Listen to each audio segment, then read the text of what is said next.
النهاردة هقول لكم قصتي حقيقية وواقعية، وممكن أي حد تحصل له القصة دي.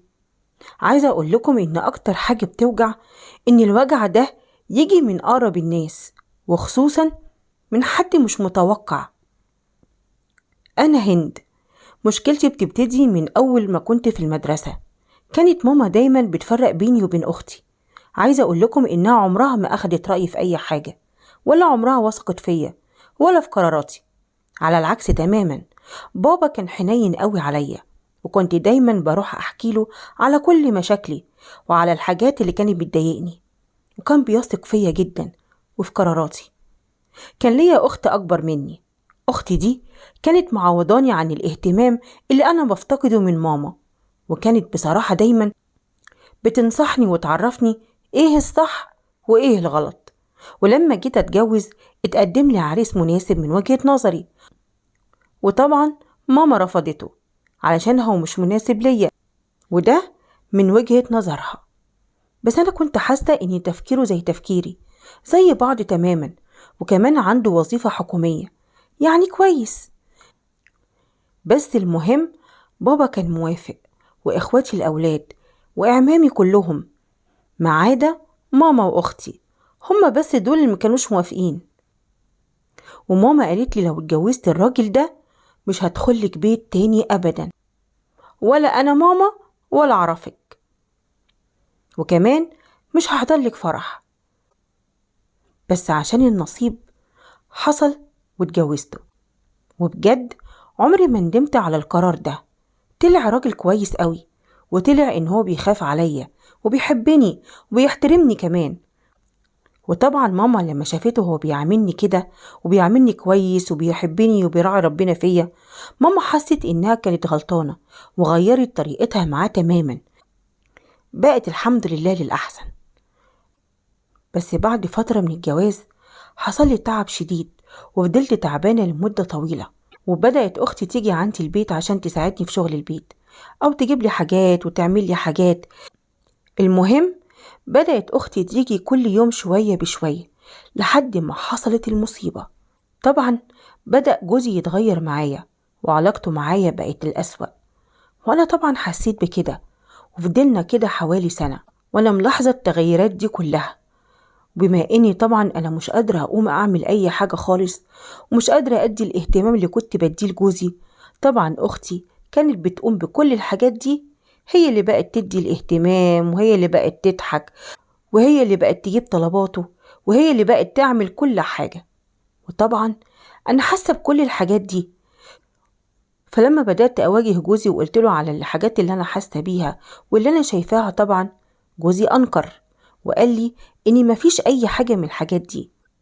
وفي يوم من الأيام جالي تليفون من حد وقال لي إن هو شاف جوزي وأختي مع بعض برا. قلت لهم طبعا، عشان أصلا أختي كانت عندي وكانت بتعمل لي حاجات في البيت، وكانت عايزة تروح ومعاها أولادها، فطبيعي إن جوزي يوصلها. بس الحقيقي بقى إن أختي كانت في الأيام دي ما كانتش مستقرة مع جوزها خالص، وكانت علاقتها بجوزها متوترة. وطبعا واجهت أختي وقلت لها على اللي حصل، فقالت لي انت إيه؟ فردت عليا وقالت لي ايه الهبل ده، انت ازاي تفكري كده اصلا في الموضوع ده تاني؟ انا مش هدخلك بيت. قلت لها براحتك، ما تدخليش بيتي، اهم حاجة واكون مستقرة في بيتي مع جوزي طبعا بالدنيا كلها. وبعد فترة سمعت ان هما برضو بيتكلموا. رحت واجهت جوزي لتاني مرة وقلت له على اللي بيحصل واللي انا حساه. قال لي معلش انا غلطان، حقك عليا طبعا. بس انا مسكتش، رحت حكيت لواحد من عمامي عشان بابا ساعتها كان متوفي، وقلت له يا عمي حصل كذا وكذا وانا متضايقة من الموضوع ده. ولما بواجه جوزي بيقول لي اني مفيش حاجة واني انا غلطانة، ولما بواجه اختي بتقول لي برضو نفس الكلام. اعمل ايه يا عمي؟ فعمي بصراحة مسكتش، وراح جاب جوزي وقعد معاه واتكلم وقال له على اللي بيحصل. فجوزي قال لعمي غصب عني والله انا بتشد لها قوي، ولما بشوفها ما بعرفش اتمالك نفسي، وغصب عني بحس إن في حاجات بتشدني ليها وأنا مش حاسس بنفسي خالص. راح عمي طبعا أخده من إيديه وراح على الشيخ على طول عشان يقرأ عليه قرآن ويشوف إيه اللي بيحصل ده.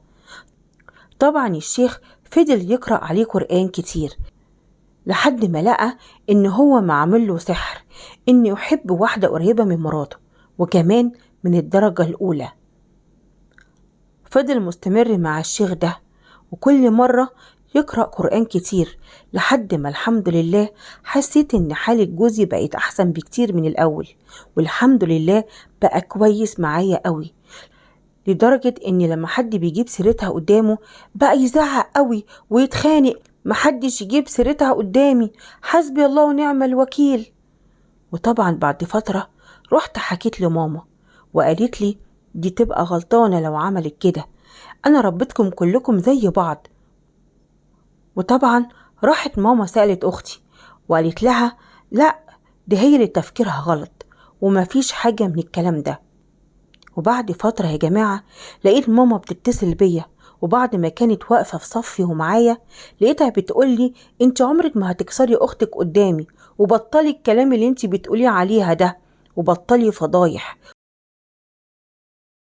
وكملي مع جوزك وانت حرة بقى، وكملي مع جوزك وانت حرة بقى، وانا ما عادش ليا اي علاقة بيكي خالص، وكمان هقول لاختك تقطع علاقتها معاكي.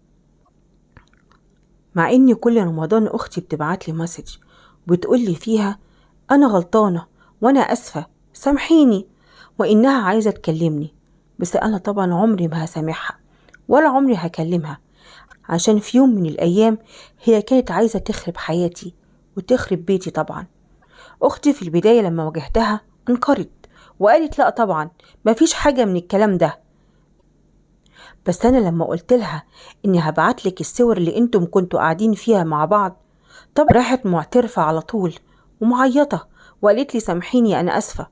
وطبعا عايزة اقول لكم ان ماما دلوقتي مش بتكلمني خالص ولا عايزة ترد عليا، وكل ما احاول اكلمها ما بتردش، ولما بشوفها في اي مكان صدفة بتكلمني بس عشان قدام الناس، لكن لما بروح عند بيت بابا وبشوفها هناك بتدور وشها عني وما بترضاش تكلمني خالص. وعايزة اقول لكم ان جوزي دلوقتي الحمد لله بقى كويس جدا معايا، وبقت حياتنا مستقرة قوي، ويمكن احسن فترة في حياتنا دلوقتي. بس اعمل ايه مع ماما؟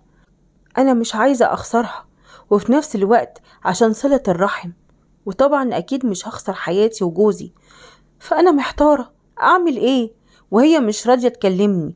والله حاولت كتير اني انا اكلمها وهي مش راضية، فقولولي اعمل ايه، فقولولي اعمل ايه. يا ريت اشوف تعليقاتكم، قولولي احلها ازاي.